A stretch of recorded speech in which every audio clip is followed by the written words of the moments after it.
Pakinggan mo to! Yo!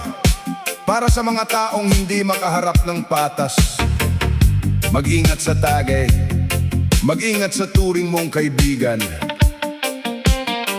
Boy Kurat TV! Reggae!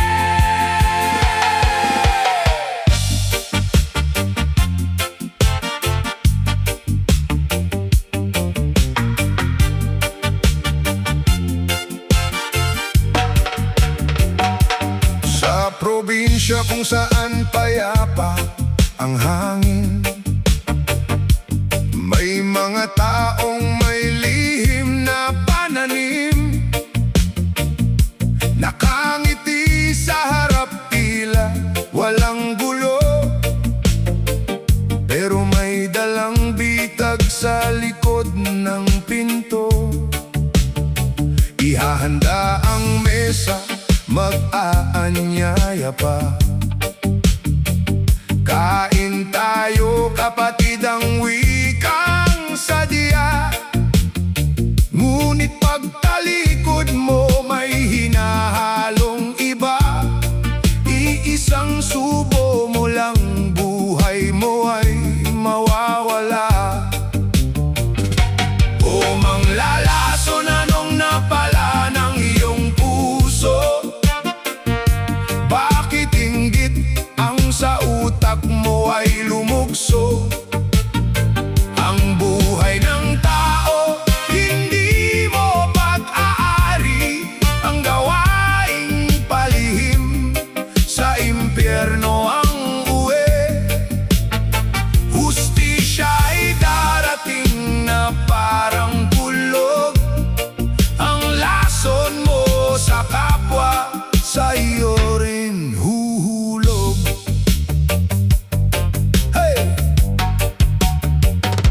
Hindi mo ba kayang makita na ang iba ay umaangat? Kaya sa madilim na paraan ikaw ay nagbubuhat. Idadaan sa tagay, ititimpla sa ulam ang demonyong gawain na ikaw lang ang may alam. Akala mo ba iligtas ka na sa iyong sulok? Ang konsensya mo ngayon ay unti-unting nauubos. Mas mabilis pa sa lason mo ang gulong ng buhay.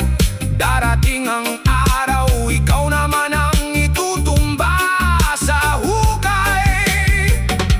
O manglalason, anong napala ng iyong puso? Bakit inggit ang sa utak mo ay lumukso?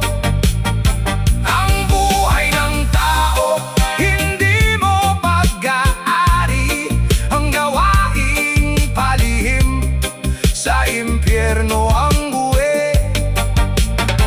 Hustisya ay darating na parang kulog. Ang lason mo sa kapwa, sa iyo rin huhulog. Mag-ingat magmasid sa baso at sa plato.